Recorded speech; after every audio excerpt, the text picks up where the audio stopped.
Still মিলের ধোয়াটাও আপনার লাখ লাখ টাকা সম্ভব। বাংলাদেশ সবই চাইনিজরা নিয়ে যাচ্ছে, সারা বাংলাদেশ থেকে আপনার প্রায় ৮-৯০০ টন আপনার ডাস্ট তারা নিয়ে যাচ্ছে।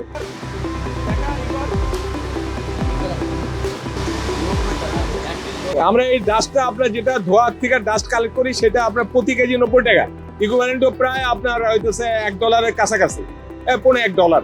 আমার এখানে ৬০-৭০ টন হয়, তাহলে ৬০ লাখ টাকা, ৫৫-৬০ লাখ টাকা এরকম প্রতি মাসে। হ্যাঁ, আপনার যে ফার্নেসে চালানোর সময় যে ডাস্টটা হয় সেই ডাস্টটা এবং ধোঁয়াটা আমরা একটা পার্টিকুলার সিস্টেমের মধ্যে দিয়ে নিয়ে আমরা ক্লিন করে সেটা আপনার সেই গ্যাসটা আপনার সেই ধোঁয়াটা উপরে ছেড়ে দিচ্ছি। আপনার তাও আপনার নর্মাল যে বিল্ডিং গুলো আছে আপনার সেই বিল্ডিং এর 10 তলা বিল্ডিং এর থেকে আমাদের হাইটটা বেশি। সেই চিমনির যে হাইট যত বেশি হাইট হবে, সেই চিমনির যত হাইটটা যত বেশি হবে সে তত উপরের দিকে চলে যাবে।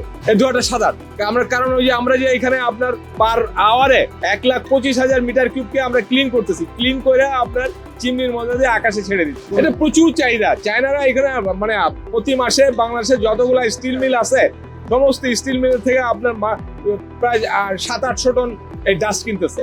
এপিসি ডাস্ট বলে, air pollution control system dust বলে এটাকে। আপনার ব্যাক ফিল্টার আছে, ভিতরে ব্যাক ফিল্টার আছে, একদম মাইক্রন একদম ওই মাইক্রোনের ব্যাক ফিল্টারের মধ্যে দিয়ে যে আপনার ক্লিন এয়ার একদম পরিশুদ্ধ এয়ারটা আপনার চলে যাচ্ছে। আমার এখানে প্রায় ৬০-৭০ টন হয় মাসে, পুরোটাই সেল হয়ে যায় আপনার ৫০-৬০ লাখ টাকা, সবই চাইনিজরা নিয়ে যাচ্ছে। সারা বাংলাদেশ থেকে আপনার প্রায় ৮-৯০০ টন আপনার ডাস্ট তারা নিয়ে যাচ্ছে।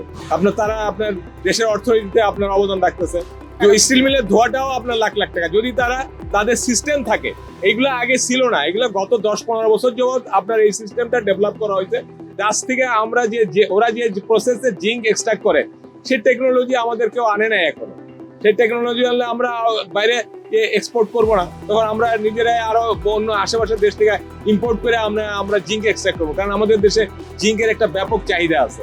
যে আমাদের ফার্নিশটা আছে, ফার্নিশের থেকে ধোঁয়াটা উৎপাদন হচ্ছে, সেখান থেকে আমরা ধোঁয়াটা সরাসরি হুডের মাধ্যমে টেনে নিয়ে আসতেছি চেম্বারে টেনে নিয়ে আসা সেই ধোঁয়াটারে আমরা এখানে ফিল্টারিং করে বাষ্প করে আমরা সেই চিমটিটা উঠা দিতেছি, যা ১৩০ ফিট। ওইখান থেকে আমাদের ধোঁয়া উঠবে না, ওইখানে বাষ্প উঠবে, যা ধোঁয়াটা আমরা বাইরের থেকে দেখবো না।